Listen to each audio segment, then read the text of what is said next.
Hello guys, welcome to our channel at sa video ito ay ipoprogram natin si Alan Universal Coin Slot. Ayan, so nakita nyo na i-wire ko na siya properly. So itong pula natin, ito yung positive. Itong itim natin, ito yung negative. So naka-connect siya sa 12 volts power supply. So for this video, nag-prepare na rin ako ng theoretically 7 types of coins. Okay, na gusto kong ipabasa kay Alan Universal Coin Slot. So depende kasi dito kung ilan yung kaya niyang i-cater na type of coins. Okay? So hindi ko alam kung mababasa niya yung hanggang 7. So check na lang natin. Check na natin kung ilan yung kaya. Okay? Press nyo itong dalawa ng sabay. Tapos dito kayo sa E. Yan. So yung pinakamataas na number, siya yung number of coins na kaya. So yan na lang yung pinakakaya niya. So, 6 types of coins. So, wala tayong magagawa. Huwag na natin ipilit. So, yung 20, alisin muna natin para hindi tayo magulo.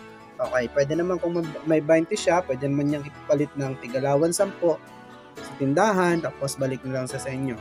Okay, tapos yun. Hindi naman sana disenfranchise natin yung may 20. Okay, tanggap pa rin naman yan kasi napapalit pa rin naman yan. So, we have lumang piso, we have bagong piso, lumang 5 piso, bago 5 piso, lumang 10, at saka bagong 10 piso. So, yun yung ating mga ipapabasa kay Alan. So, ngayon, nag-prepare ako ng 20, tigmi 20, yan, 20 pieces, yan yung H. At, ayan, tigba 20 na nga yan. So, yung 4 na letters natin, E, H, P, and F. Yung H natin, yan yung 20, yung ilan yung ipapabasa mo. Okay? So, yung P naman, yung value natin, magkano yung ipapabasa mo. So, meron tayong tigpi piso, may tigli 5, may tigli 10. Ayun, yung tolerance naman, isa to sa mahalagang magets nyo. Okay? Huwag nyo ikakataas yung value nyan kasi baka malugi kayo. So, isipin nyo na lang guys kung 70 na, ayan na nga, quote-unquote, sira, luma at bengkong. So, kayo tinanggap nyo yan. Paano yung ibang tindahan? Diba? Baka hindi natanggapin sa ibang tindahan yan. So, risk nyo yan kung tatanggapin nyo, kung gaano karami yung tatanggapin mo. So, isipin mo, 7 nitong tigsa 10, ay di ibig sabihin, at that moment, 70 pesos na yan. Okay? So, dito, 70 pesos na rin. So, 140 na. Tapos, meron ka pang 100 dito. Kasi, 20 times, ay 50 pesos, 10 times, 5, 50. Yan. So, nasa 400 pesos yung malulugi mo. Agad-agad.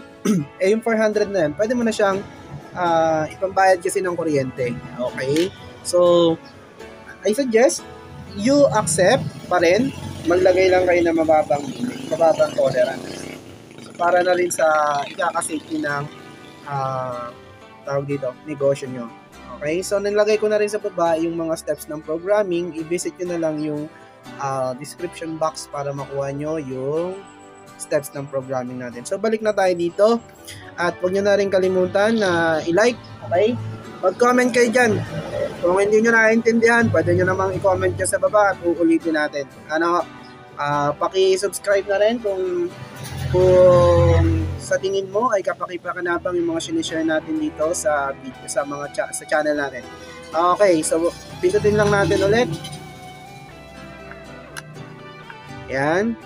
So punta tayo sa E kasi nga 6 type of coins.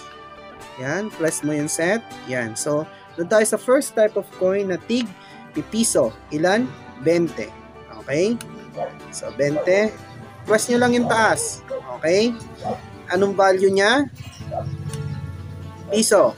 Press mo lang yung taas. Pagka okay na sa yung value na yan. Yung tolerance niya, check mo, 7. So, 7 lang yung ating gusto. Okay. So, second na tayo. Dito tayo sa pangalawang type of coin. So, 20 pa rin yan. 20 na ganyan. Okay, 20. Pangalawang value niya, piso. Pangatlong value niya, yung tolerance niya, 7 pa rin. Okay? So, H3, third type of coin, yung ating 5 piso. Ayan na, huwag na kayo malilito, 5 piso. Kasi pag nalito kayo, ulit kayo. Ayan. So, H3, ilan na tigli 5 na luma? 20. Set, P3, 5. Yan, okay. Pagkatapos F3, 7. Tolerance. Okay. So, click natin yung set. Punta tayo, pang-4. Ito na yung bagong 5.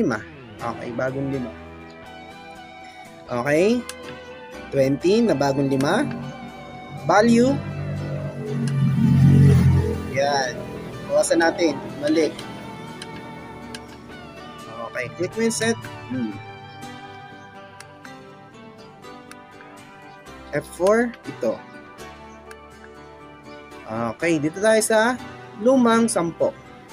Okay, lumang 10 yan. Ilan na lumang 10? 20. Anong value niya? 10. Okay. Tolerance niya, 7. H6, ilan? 20. Okay, 20 na po yan. Tapos po, ilan pong value niya? Okay. Bawasan natin. Up. Okay. Ay, mali.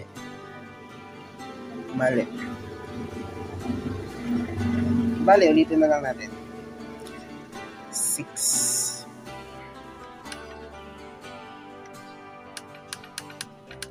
Mali yung pagkakaset natin.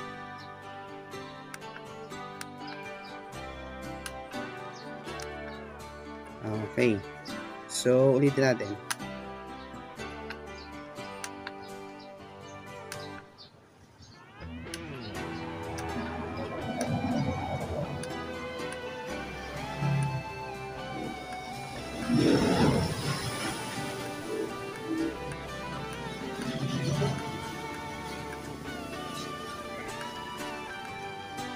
And H6. Ganun lang kadaling puntahan yun, guys, no? May bagong tricks na naman kayo natutunan.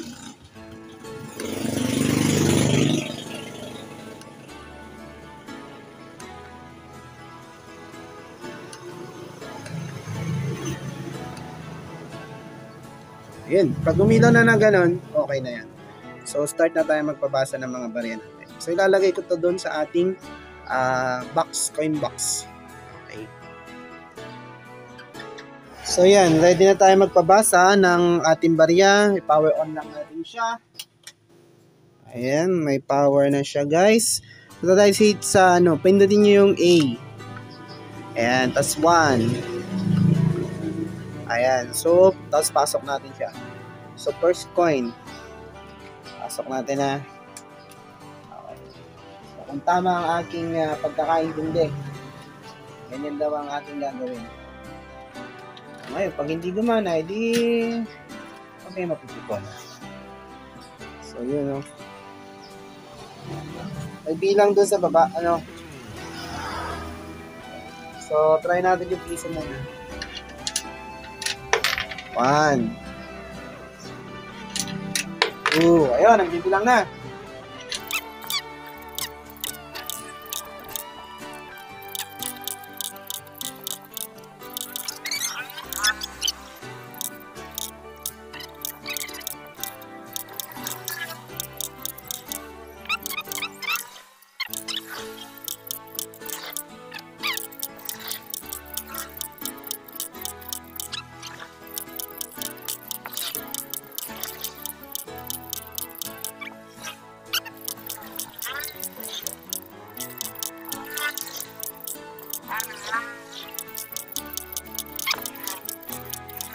Kayo sa custom board.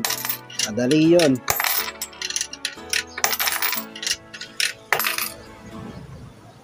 Okay. So, ayan na siya.